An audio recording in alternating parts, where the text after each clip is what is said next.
What's up, everybody? Welcome to episode number 146 of Week in Review. On this week's show, I don't have a ton to talk about.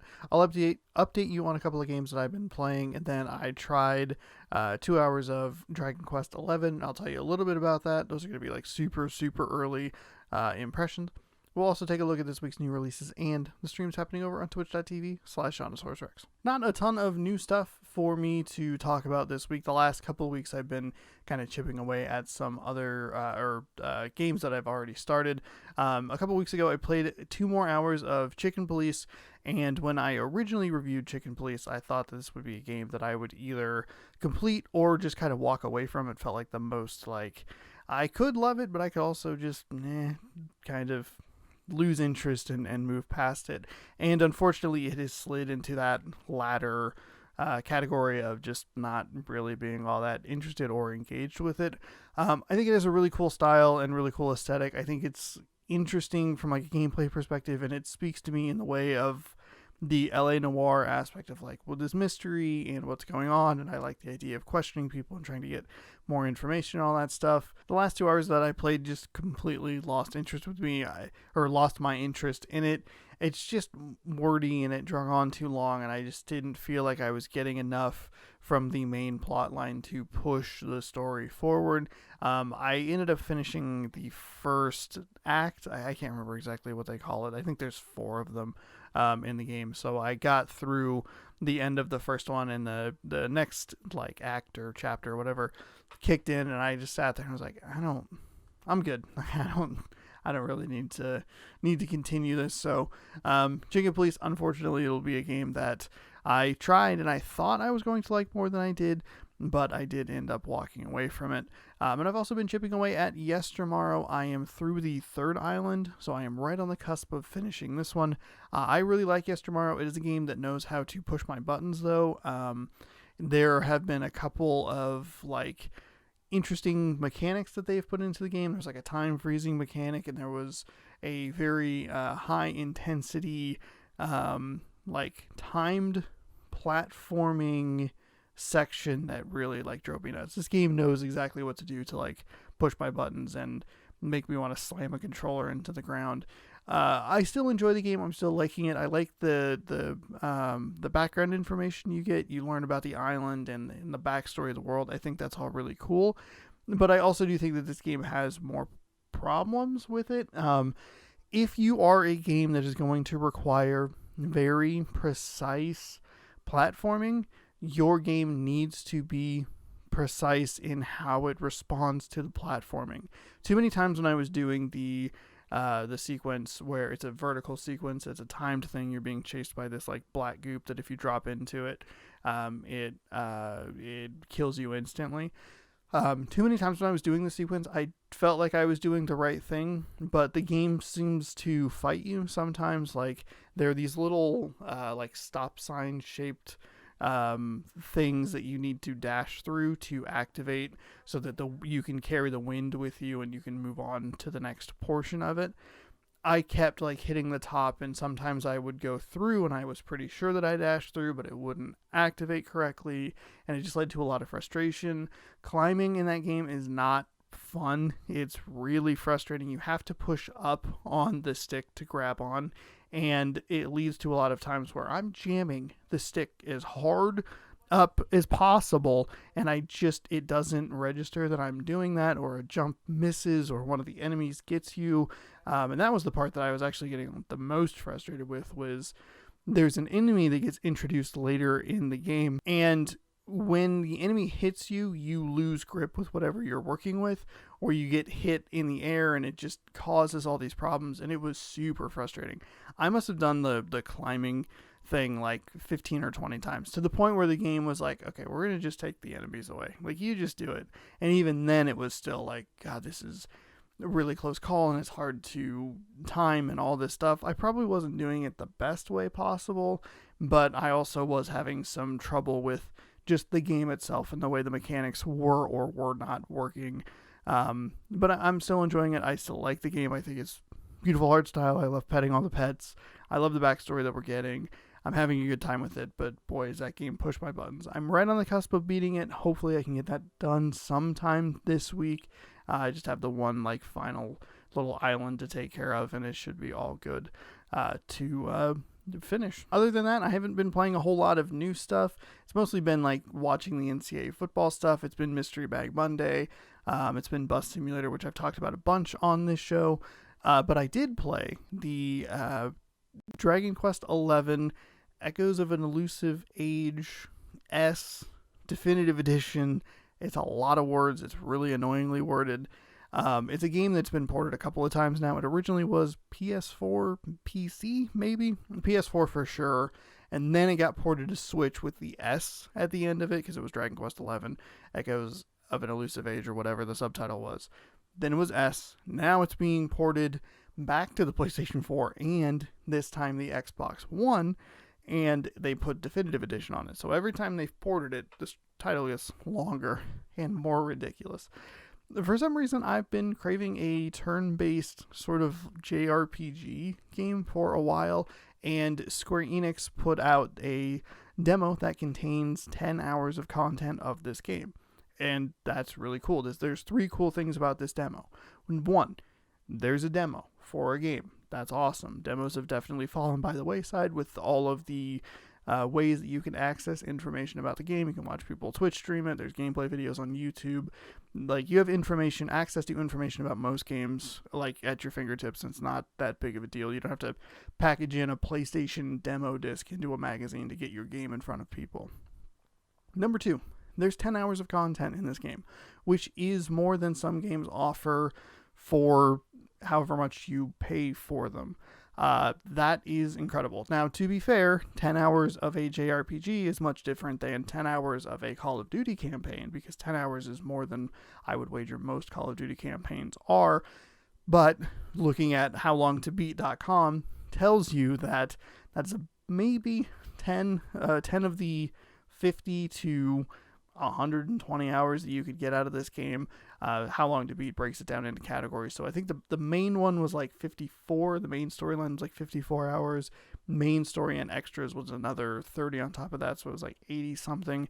And then the completionist was well over 100. So you're getting a good chunk of a game that is still a very small chunk of a JRPG in Dragon Quest XI. And the third thing that's really awesome about it is that you can take your save data from the demo and you can put it into the full release version of the game, which is awesome for 2 reasons. It encourages me to play the game in general, but 2, it encourages me to explore and thoroughly explore the content in the demo to make sure that I am enjoying this, because I'm not sitting here going like, every minute of this I am playing now, I'm going to have to replay and redo. I should just stop because I've played for 2 hours. I like it enough to try it when it comes out, and I can just call it good because I don't want to replay all this stuff. Instead, I'm looking at it going like, okay, I'd like to put 3 more hours into this, make sure that I'm really engaged in what's going on, and that I can, that I'm going to have a good time playing this game. The first 2 hours, which is all that I played, is a lot of cinematics and a lot of story, and it has a lot of like weird tutorializations where it feels like I understand the concepts of what they're doing, but it also is like, okay, we're at the beginning of the game and you might be new, but we're going to go ahead and tutorialize this stuff anyway. The game also tends to be throwing around some lingo that I think is in the like Dragon Quest lore of like being a luminary. I don't know what the fuck that means, but people are just throwing it around like, oh, don't worry, they know what it is. They know what a luminary is. Do they know what a luminary is? Because I don't know what a luminary is. Do you know what a luminary is? And let me know in the comments down below. But I had a fun time playing the game. I enjoyed engaging with the demo, going around the kind of open world area and riding your horse. And I don't know, I was craving this type of game, and it's scratching an itch that I didn't really understand why I had, or was surprised that I did have, because JRPGs aren't typically my forte. I go more for like a stylized RPG with like a Fallout or a Paper Mario, stuff like that, a little more in that category. But to have something like this, a Japanese role-playing game, really stand out and speak to me, feels good. And this game is on Xbox Game Pass, which is really cool. So I'll be checking it out there, which it further encourages me to explore the game and take that save data into the full release.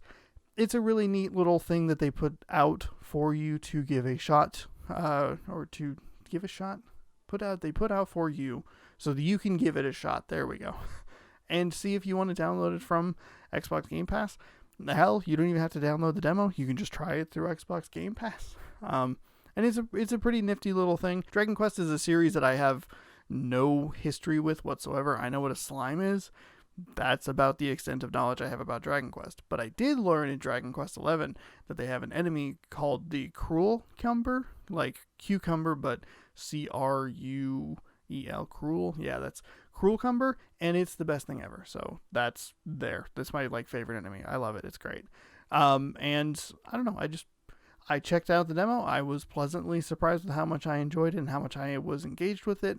The game can be a little talky, a little cinematic heavy as it starts to get things going, but I figure once it opens up, get into some battles, do the kind of turn-based strategic stuff that has been interesting me lately, and maybe put 100 some odd hours into a role-playing game. I know it's not the most exciting week of game impressions, reviews, whatever you want to call it this week. Next week we should be talking about Twin Mirror, and then we have Cyberpunk 2077 coming up after that. So there's some more stuff coming out. It's just kind of a couple weeks where I've been chipping away at some other things, trying to get YesterMorrow done, seeing how much more Chicken Police I want to do, and then trying something new with Dragon Quest, but not playing all that much of it, checking out the first 2 hours or so.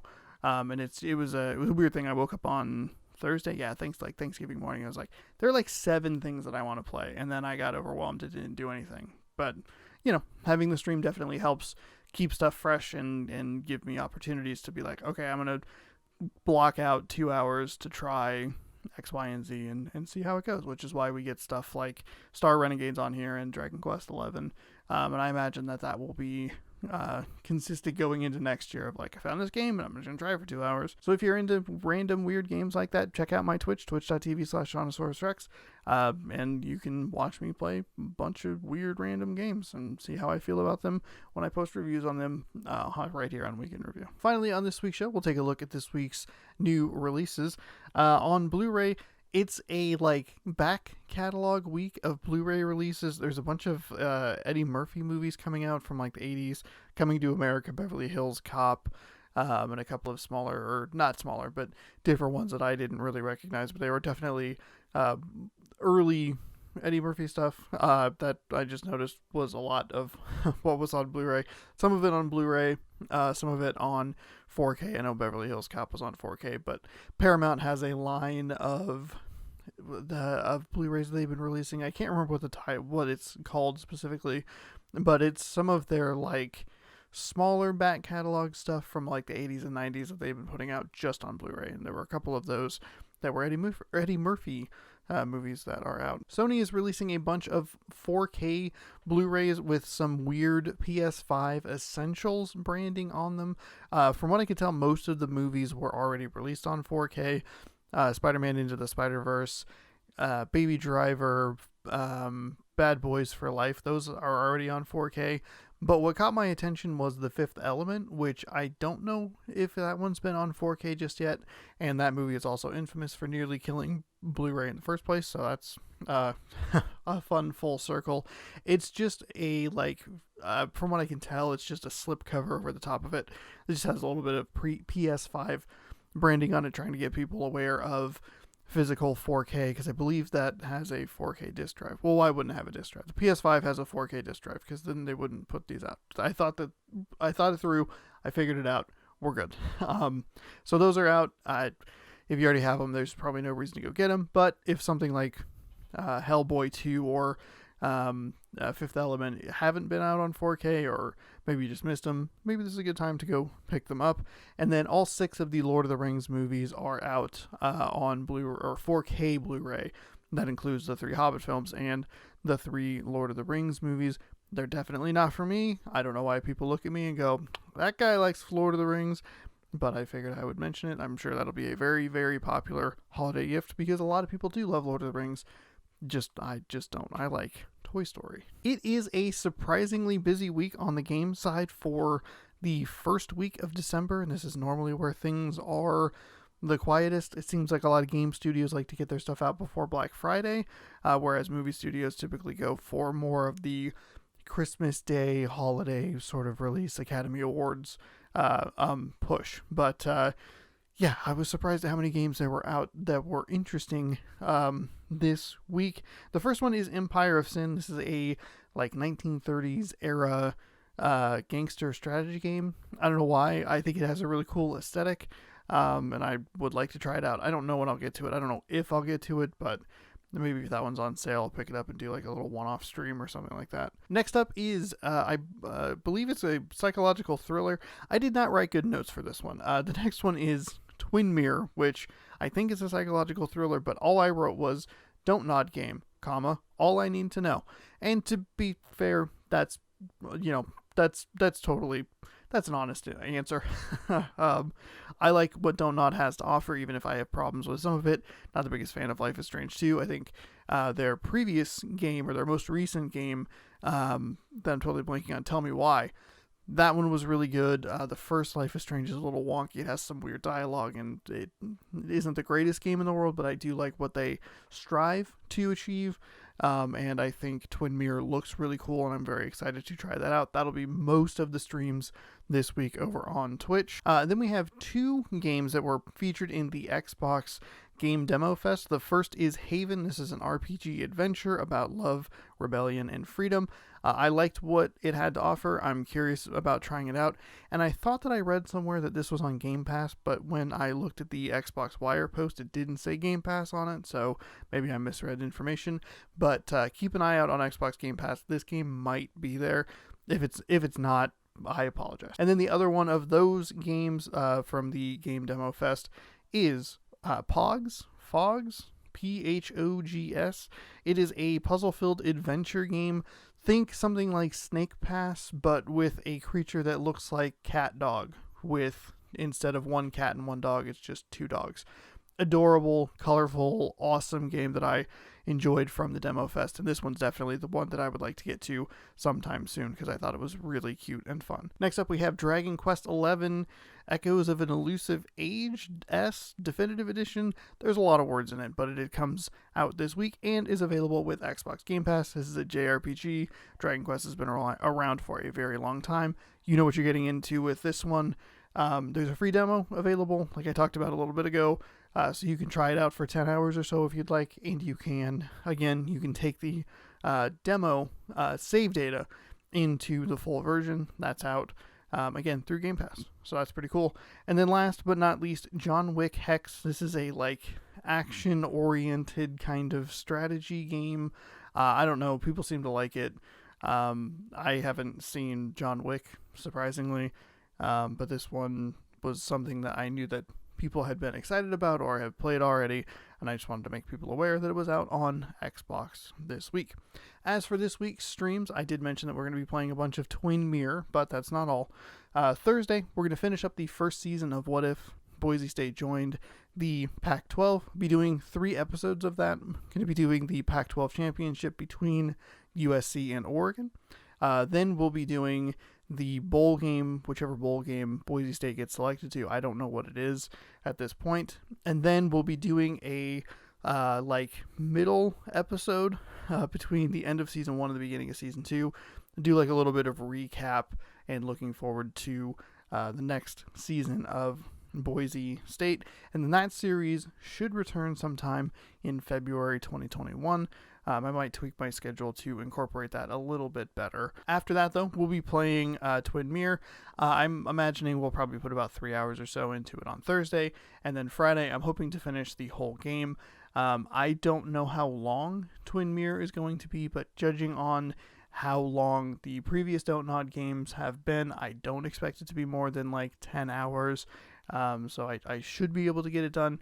If not, I'll just find another slot to finish it up. Maybe Sunday, instead of doing Bus Sim, I'll do Twin Mirror, something like that. Just try to get it completed, because I have been kind of lagging on completing games. I've just started a bunch of them and then been like, okay, cool, and then moved on to whatever else is next. And I'd like to finish more games. And plus, I'm really excited about Twin Mirror. Sunday, Bus Sim, currently that's scheduled. Could slip if Twin Mirror takes a little longer than I'm intending it to, or I think it's going to last. So that's tentatively scheduled, but question mark, could get pushed. And then last but not least, Mystery Bag Monday, number 8. PS2 has been on a tear the last couple of weeks, just cruising through the voting rounds. We'll see if that maintains through the next episode, or if we get a PlayStation 1 or an Xbox 360 grab. Don't forget, you can go over to twitter.com/ShaunosaurusRex to vote for what you would like to see. Thank you so much for watching this week's episode of Week in Review. If you like the content, you can scroll on down, you can hit that subscribe button, and then you can ring that bell so you know when I post new videos. Be sure to check out the streams over on twitch.tv/ShaunosaurusRex. That's on Thursday, Friday, Sunday, and Monday. And then be sure to check back each and every Tuesday right here for more Week in Review. We'll see you next week.